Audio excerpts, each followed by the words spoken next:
Yo, what's going on guys, Khraze here, welcome back to another Ghost of Tsushima Legends video, and today we have a brand new update on our hands. Patch 1.14 going live right about now. It should be available for all of the players on the PS4, and of course we also have the brand new raid that's actually going to release a little bit later, but still it's going to happen today. So let's discuss all of the brand new changes and the raid, and as always, if you enjoyed this video at any point, also don't forget to leave a thumbs up on it. Now let's begin with update 1.14 or patch 1.14. It was basically released, I believe, this morning in my region, so it's been a few hours at this point. It's a little bit over a gigabyte in size for me, and I think that it should be available for everybody as we speak. Now it does bring in some really interesting changes and of course some fixes. So update 1.14 is going to add stability and performance fixes. Overall gameplay optimizations is also on the list. They've also fixed login related problems. I'm also seeing like various multiplayer related fixes, network connection improvements, general gameplay fixes, and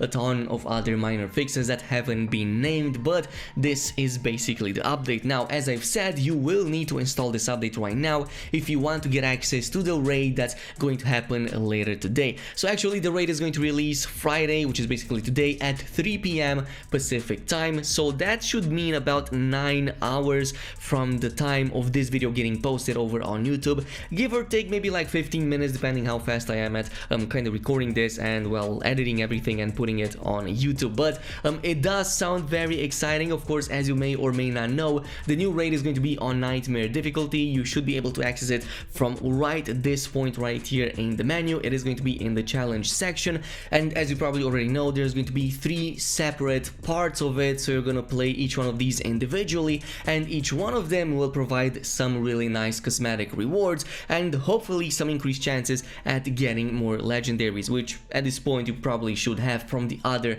Nightmare difficulties. Now, as far as the key level requirement, you must have a minimum of 100 if you want to take part in the raid, as it was already the case with the other Nightmare difficulties. But what you need to absolutely know is that the matchmaking will be disabled for the raid only, at the very least at the time of making this video. So according to Sucker Punch, because the raid requires excellent coordination and communication, the matchmaking will be disabled, so be sure to gather a team ahead of time. If you're looking for players, they recommend to check out the main subreddit for Ghost of Tsushima or some of the Discord communities that you might find out there. I will post a couple of them in the description box down below too, but I think that this is a bit of a mistake on their part. I think that eventually they will reactivate the matchmaking, because honestly the reason that they listed doesn't really make any sense. I mean, just random player created pugs, they can have quite a bit of coordination and communication since that's already the case,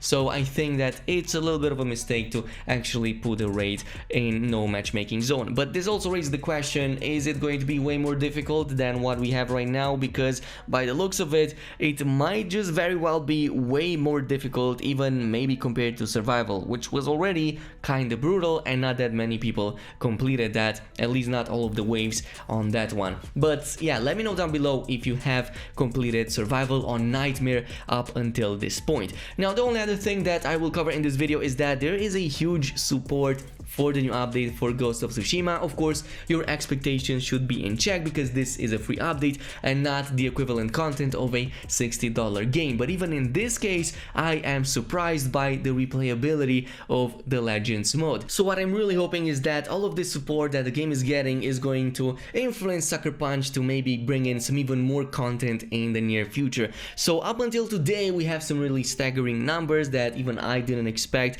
So almost 12 million Legend mode missions have been played up until today, over 140 million Onis have been defeated, and there's a bunch of other stats in there, including the 1.3 billion enemies defeated up until today, and of course that really crazy 30% of the player base playing as an assassin, and the assassin being the most popular class right now in the game, which is kind of funny because it also seems to be a little bit behind everybody else on Nightmare, and especially so on Nightmare Survival. That seems to be the place where usually you might want something like a samurai and at least a couple of ronin and maybe a hunter too, but assassin usually doesn't fare that well and seems to be lagging a bit behind everybody else. Maybe we will see an assassin buff in the future, especially for the assassination damage, and I mean that when enemies are not staggered, because it doesn't really fit the assassin right now that you can't fully assassinate a target without putting all of this effort into the build and whatnot.